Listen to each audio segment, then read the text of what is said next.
নমস্কার বন্ধুরা, যোগের নেচারের ব্লগে সবাইকে স্বাগত জানাই। এই শীতে টবের মধ্যে আপনার সুন্দরভাবে খুব সহজে খুব তাড়াতাড়ি ধনে পাতা চাষ করতে পারবেন।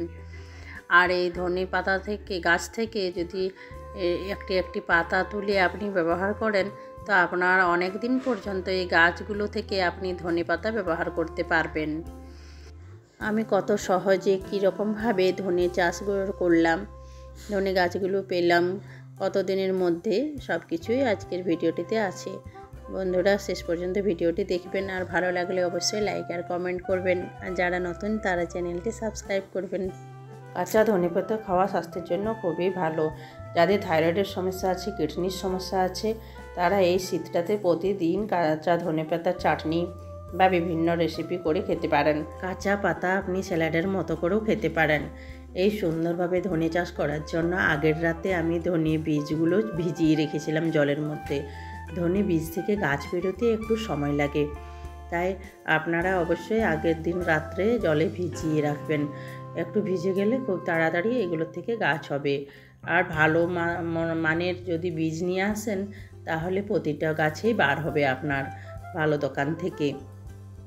ধনে বীজ ভিজানোর পর দ্বিতীয় কাজ হচ্ছে মাটি। আপনি ভালো মাটি, আপনাকে যে কোনো ট্রের মতো জায়গা বা টবে, যে কোনো জায়গাতে আপনি ছোট পৌটার টবের মধ্যেও আপনার ধনে গাছ হয়ে যাবে।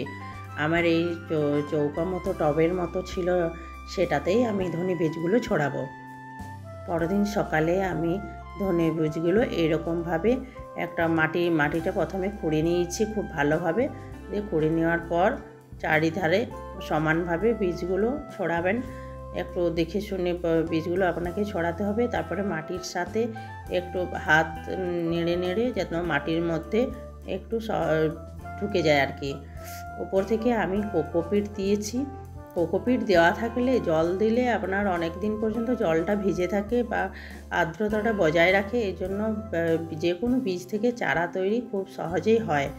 আপনারা কোকোপিটটা যে কোনো চারা তৈরি করার জন্য ব্যবহার করতে পারেন। এরকমভাবে উপর থেকে পুরো বীজগুলো একদম ঢাকা দিয়ে দিলাম।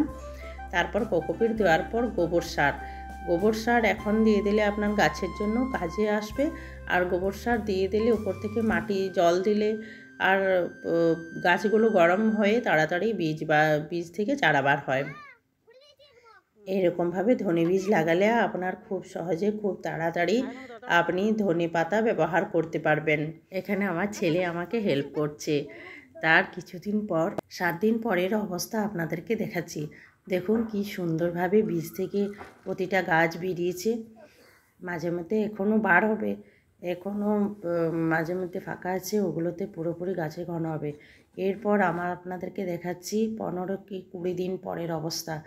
এখন আমি সহজে এগুলো থেকে ব্যবহার করতে পারি। রান্নার জন্য ধনেপাতা আমি এখান থেকেই পেয়ে যাব সহজে। একটা একটা করে যদি আমি ডাল তুলে নিই তাহলে এই গাছগুলো থেকে আমি অনেক দিন পর্যন্ত ব্যবহার করতে পারবো ধনেপাতা। এরকমভাবে বন্ধুরা ভিডিওটি কেমন লাগলো অবশ্যই কমেন্ট করে জানাবেন।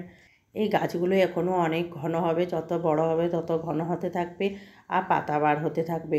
এরকম করে আমার যেটুকু দরকার আমি সেটুকু তুলে নিই, যদি আবার গাছটা দেখবেন অনেক বড় হয়ে ঘন হচ্ছে, আর আমি আরও নতুন নতুন পাতা পাবো এগুলো থেকেই। তাই আপনারা ধনেপাতা ব্যবহার করার সময় কোনো সময় গাছকে উপড়িয়ে ফেলবেন না। একটা গাছ থেকে আপনি অনেক দিন পর্যন্ত ধনেপাতা পাবেন এরকমভাবে তুলে তুলে ব্যবহার করলেই। আজকের ভিডিওটি এখানেই কমপ্লিট করলাম। সবাই ভালো থাকুন, সুস্থ থাকুন। দেখা হবে পরের একটি নতুন ভিডিওতে।